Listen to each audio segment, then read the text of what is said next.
I have openly said that I do not believe in religions, but still तुम्हें तो शर्म आनी चाहिए मुसलमान होके, तुम्हें तो ये होना चाहिए मुसलमान होके. I have never heard people saying that to terrorists. Terrorist के लिए कभी सुना है कि अजमल कसाब को शर्म आनी चाहिए मुसलमान होके इतने लोगों को मारा? इनका इस्लाम शुरू होता है औरतों की टांगों से, बस वहीं तक इनका इस्लाम रहता है. वो सीधी सीधी बात करते हैं, वो कहते हैं पाकिस्तान एक टेररिस्ट स्टेट है. बहुत सेंसिबल लोगों को, बहुत समझदार मुसलमानों को, और ज्यादा ये मुसलमान आपको कन्वर्ट मिलेंगे मोहम्मद असद की तरह. दोस्तों, कल फटे पेजर, अब पता लग रहा है कि वॉकी टॉकी भी फट गया. पाकिस्तान पर क्यों नहीं हमला करता इसराइल आगे? वो क्यों इंडिया को आगे लगाता है हमेशा, खुद क्यों नहीं आता? इसलिए उसको पता है कि पाकिस्तान का जवाब वो बर्दाश्त नहीं कर सकेगा. तो ये जब सब कुछ फट रहा है लेबनान में, अब ये कह रहे हैं कि यार अगली चीज क्या फटेगी. तो इससे क्या है कि हिजबुल्लाह को हो गया डाउट. वहां पे ईरान और हिजबुल्लाह कह रहे हैं जिहाद फी सबिलिल्लाह, हम जिहाद करेंगे. अबे यार, तुम पहले स्कूल चला जा, पढ़ लेते यार. दहशतगर्दी करते हैं अजमल कसाब या जितने भी सारे मुसलमान ही हैं, ये इनको क्यों नहीं ये शेम बाकी देते? बड़ा अच्छा पॉइंट इसने रखा है. उस वक्त तो ये ड्रामेबाजी करने लग जाते हैं कि इसका इस्लाम से कोई ताल्लुक नहीं है. उसामा बिन लादेन पाकिस्तान से निकला है, ठीक है, टेररिस्ट हम अखवानियों को कहते हैं. ये जो जितनी दहशतगर्दी दुनिया पूरी में हुई है, सारे का सारा मलबा पाकिस्तान पे डाला है और निकला भी है सारा. उसामा बिन लादेन हमारा हीरो है. हमारे प्राइम मिनिस्टर ने कहा है कि शहीद है उसामा बिन लादेन. अब कबूतर जा जा जा का गाना अपने पहले प्यार की पहली चिट्ठी साजन को दिया. यही चीज है जो नहीं फटेगी. अगर यहूदियों ने इसको भी हैक कर लिया तो आई एम नॉट श्योर. ये जो ब्लास्ट हुए हैं, ये लास्ट जो उन्होंने पाबंदी लगाई है, ये पाकिस्तानी थे, ये अमेरिकन थे. अच्छा, बांग्लादेश के थे यार. ये पाकिस्तानी मीडिया ने, अजमल कसाब बांग्लादेश का था, मीडिया ने जानबूझ के हम धक्के में. नमस्कार दोस्तों, चैनल पर आपका हार्दिक अभिनंदन है. दोस्तों, एक लड़की हैं, महिला हैं, जिनका नाम है उर्फी जावेद. दोस्तों, उनको सभी लोग जानते हैं, अपने फैशन सेंस के लिए पर्टिकुलरली जानी जाती हैं. तो दोस्तों, जब भी वो अपने फैशन के लिए कुछ भी कपड़े पहनती हैं या उसको वीडियो या फ़ोटो पोस्ट करती हैं, तो उन पर काफ़ी कमेंट आते हैं. तो उसी को लेकर के उन्होंने एक यूट्यूबर से बात करते हुए, एक इंटरव्यू में पर्टिकुलरली बात करते हुए उन्होंने इन जो गंदे कमेंट करने वाले लोग हैं, इनको आड़े हाथों लिया. और दोस्तों, इनको समझाया कि जैसे कि उनको कमेंट आते हैं कि आप मुसलमान हो, ऐसे कपड़े पहन रही हो, आपको शर्म नहीं आनी चाहिए, वो बहुत सारी चीज़ें आती हैं. तो उसका उन्होंने खुल के जवाब दिया.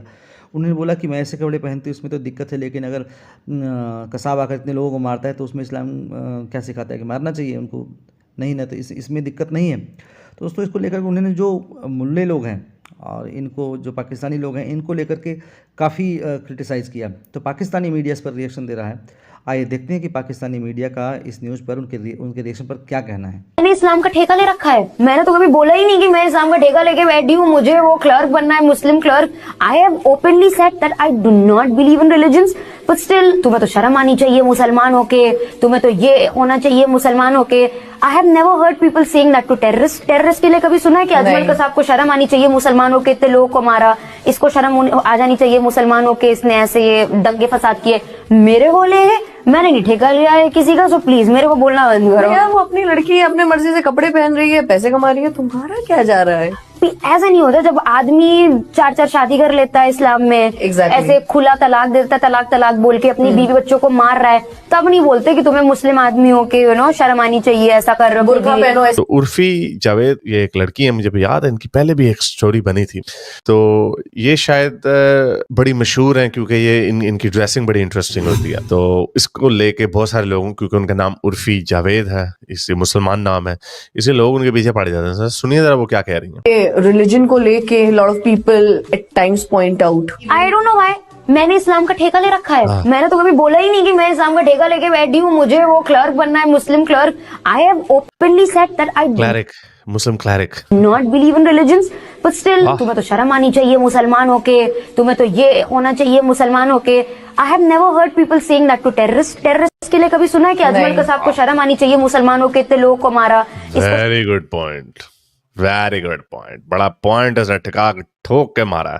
और इनका इस्लाम शुरू होता है औरतों की टांगों से, बस वहीं तक ही इनका इस्लाम रहता है. और जब हम ये कहते हैं ना कि ये जो दहशतगर्दी करते हैं अजमल कसाब या जितने भी सारे मुसलमान ही हैं, ये इनको क्यों नहीं ये शेम बाकी देते? बड़ा अच्छा पॉइंट इसने रखा है. उस वक्त तो ये ड्रामेबाजी करने लग जाते हैं कि इसका इस्लाम से कोई ताल्लुक नहीं है. तो लेकिन उसको शेम क्यों नहीं कर रहे होते? क्योंकि अंदर से खुश हो रहे होते हैं, अंदर से कह रहे होते हैं well done, well done. Osama bin Laden हमारा हीरो है. हमारे प्राइम मिनिस्टर ने कहा है कि शहीद है उसामा बिन लादेन, तालिबान जैसे लोगों ने गुलामी की जंजीरें तोड़ दी, करोड़ों लोग, करोड़ों मुसलमान इस तरह के सेंटिमेंट्स को गले से लगा के रखते हैं। ये वजह है कि जब कोई लड़की कपड़े पहन ले जो कि खुद कह रही है कि मैं मुसलमान नहीं हूँ, जाहिर बात है अब एक्स मुस्लिम है, एथियस्ट है, उनका किसी रिलीजन में बिलीव नहीं है, उसको शेम करने लग जाते हैं। कभी इन्होंने टेररिस्ट को नहीं कहा, कभी ये जो गंदी हरकतें रोज इंग्लैंड में पाकिस्तानी मोमिनीन वहां पे बच्चियों के साथ गंदी हरकतें कर रहे हो, तो कभी किसी को नहीं कहा यार तुम मुसलमानों को तो शर्म नहीं आती। जब कोई नोटों से भरा हुआ बटवा वापस कर देता तब कहते थे कि इसको इस्लाम ने इतना ईमानदार बनाया, 1 नंबर के 2 नंबर, हर तरफ से 2 नंबर, झूठे फ्रॉडी है। कल फटे पेजर, अब पता लग रहा है कि वॉकी टॉकी भी फट गया, पता लगा पेन ड्राइव भी फट गया, पता लगा कि टेलीफोन जो लैंडलाइन है जिसको आप हैक नहीं कर सकते वो भी फट गया, सोलर पैनल भी फट गया। इतना कुछ वहां पे हो गया है दोस्तों कि जो हिजबुल्लाह वाले हैं वो सख्ते में आ गए। वो कह रहे हैं यार ये हो क्या रहा है। और मुझे लगता है दोस्तों कि इजराइल की सबसे बड़ी कामयाबी ये नहीं है कि पेजर फट गया या पेनड्राइव फट गया, नो, इजराइल की सबसे बड़ी कामयाबी है कि दहशतगर्दों में दहशत है। जो लोगों में आतंक मचाते थे उनके दिलों में आतंक आ गया है। अब इन लोगों को डाउट हो गया हिजबुल्लाह वालों को। हिजबुल्लाह वालों को दोस्तों सॉलिड डाउट है, और यह डाउट है उनको कि यार अगर मैं अपना टेलीविजन चलाऊंगा कहीं ये तो नहीं फट जाएगा। अगर मैं बाथरूम गया और मैं सिंहासन पे बैठा कहीं वो ना फट जाए। वॉशिंग मशीन का बटन दबाया, पता लगा अंदर जांघिया बनियान है वो फट जाए। कुछ भी फट सकता है यार, फट भी रहा है। तो ये जब सब कुछ फट रहा है लेबनान में, अब ये कह रहे हैं कि यार अगली चीज क्या फटेगी। तो इससे क्या है कि हिजबुल्लाह को हो गया डाउट। वहां पे ईरान और हिजबुल्लाह कह रहे हैं जिहाद फी सबिलिल्लाह, हम जिहाद करेंगे। अबे यार तुम पहले स्कूल चला जा पढ़ लेते यार। यहूदी का सबसे बड़ा जो वेपन है दोस्तों, यहूदियों का सबसे बड़ा जो वेपन है वो एजुकेशन है। सबसे ज्यादा पीएचडी वो प्रोड्यूस करते हैं। तुम गए नहीं, तुम स्कूल ही नहीं गए, तुमने बोला जिहाद फ्याद ये करना, वो उसने एक बटन दबाया तेल अवीव से, तुम्हारे यहां पे बिलो द बेल्ट, ऑपरेशन का भी नाम था बिलो द बेल्ट, बेल्ट के नीचे तुमने पेजर टांगा था, ले गया वो सब कुछ। तो दोस्तों ये जो चीज है ये हमें समझनी पड़ेगी। वहां पे पेजर फटने के कुछ घंटे पहले, ये देखिए बड़ी इंटरेस्टिंग न्यूज है, पेजर फटने के कुछ समय पहले इजराइल ने योआव गैलांट जो देश का डिफेंस मिनिस्टर था, उसने लॉयड ऑस्टिन जो यूएस का डिफेंस सेक्रेटरी है, लॉयड ऑस्टिन को कॉल करा और बोला कि यार एक ऑपरेशन होने वाला है। क्या ऑपरेशन होने वाला है ये इजराइल ने नहीं बताया, कब होगा ये नहीं बताया, कहां होगा ये भी नहीं बताया, बस ये बोला कि साहब कुछ होने वाला है। आप हमारे दोस्त हैं, कल ऐसा ना हो कि यार आप बोलो कि यार घर में शादी थी तुमने बुलाया है नहीं, तो हमने तुम्हें पहले बता दिया कि बॉस ये होने वाला है। वहां पे जब पेजर फटे हैं तो इतने सख्ते में आ गया यूएस, इतने कंफ्यूजन में आ गया यूएस, अमेरिका कंफ्यूजन में आ गया। अमेरिका के white house national security council spokesperson John Kirby ने बोल दिया हमारा कोई लेना देना नहीं इससे। अच्छा, मीडिया वाले उनसे पूछ रहे हैं कि जॉन कर्बी साहब आप बताइए क्या हो गया, क्या हमें कुछ पता ही नहीं यार इसके बारे में, हम वी डोंट नो एनीथिंग, क्योंकि किसी ने इमेजिन नहीं करा था ऐसी चीज हो सकती है। ये चोट कहां पहुंची है दोस्तों। ये इजराइल ने जो वार करा है ये जहनों पे करा है, ये दिमाग में करा है वार, ये सोच पे वार करा है इजराइल ने। और मुझे ऐसा लगता है कि 7 अक्टूबर 2023 जब इजराइल के ऊपर अटैक हुआ था और इजराइल ने उसके बाद रिटेलिएशन शुरू करा था, मुझे लगता है कि सबसे घातक जो इजराइल ने अपने दुश्मनों के ऊपर वार करा वो ये है।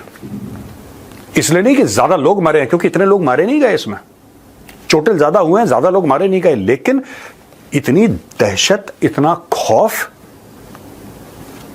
उसको नहीं पता है वो कबाब खा रहा है, कबाब फट गया मुंह में, ये कुछ भी कर सकता। अब इनके दिमाग में ये बात आ गई कि भाई ये जो यहूदी हैं ये कुछ भी कर सकते हैं, ये कुछ भी कर सकते हैं। That is why I often से यार एजुकेशन इज इंपॉर्टेंट। देखो पढ़ोगे लिखोगे बनोगे नवाब, पुराने हो ना, खेलोगे कूदोगे। अब खेल कूदते भी नहीं है ठीक से, ये चले गए उनसे लड़ने के लिए, फिर वही बकवास, हम जिहाद करेंगे, हम ऐसा जवाब देंगे कि उनकी मतलब पुश्तें याद करेंगी और हम ऐसा देंगे कि खून की नदियां, ये सब यार ये ड्रामा फिल्मी टाइप बातें बंद करो, ठीक है जी, फिल्मी टाइप की बातें बंद करो। ऐसा ना हो तुमने रिमोट कंट्रोल से तुम कार्टून देख रहे हो, तुमने बोला खबर सुनूं, बटन दबाया, रिमोट कंट्रोल हाथ में फट गया। दोस्तों, पाकिस्तानियों को सुनकर हंसी आती है। कहाँ से आते हैं ऐसे लोग? ऐसा लगता है ये लोग हमारे गोले के नहीं हैं, किसी और गोले से आए हैं। कितने तेजस्वी हैं ये लोग। आप सभी हंसते रहिए और पाकिस्तानी कॉमेडी का मज़ा लेते रहिए। और चैनल को सब्सक्राइब करना और शेयर करना ना भूलें। धन्यवाद।